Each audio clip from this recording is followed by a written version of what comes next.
Have you ever gazed up at the night sky and wondered about all the satellites orbiting above us? Well, there's a hidden danger lurking in space that could potentially end space travel as we know it. It's called Kessler Syndrome.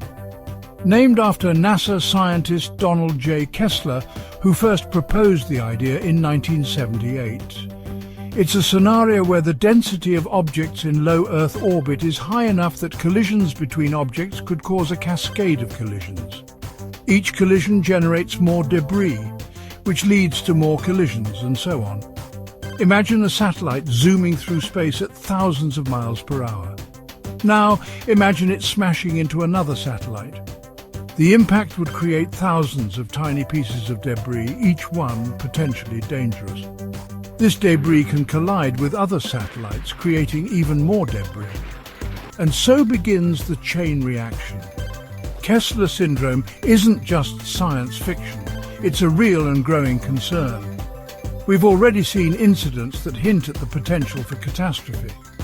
In 2009, an inactive Russian satellite collided with an operational US Iridium satellite, creating thousands of pieces of debris. In 2007, China tested an anti-satellite missile, destroying one of its own satellites and creating even more debris. The problem with space debris is that it doesn't just disappear. It stays in orbit for years, decades, or even centuries. And as we continue to launch more satellites, the risk of collisions increases. So why should you care? Because if left unchecked, Kessler Syndrome could make certain orbits unusable. This would impact everything from GPS navigation to weather forecasting to international communications. And for future space missions, it could mean navigating through a deadly minefield of debris. There's hope, though.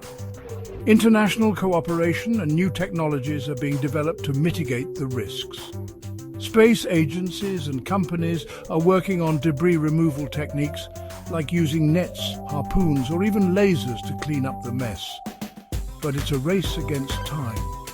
Every new satellite launch needs to consider the risk of contributing to this cascade. And as inhabitants of this planet, we need to be aware of the fragility of our space environment.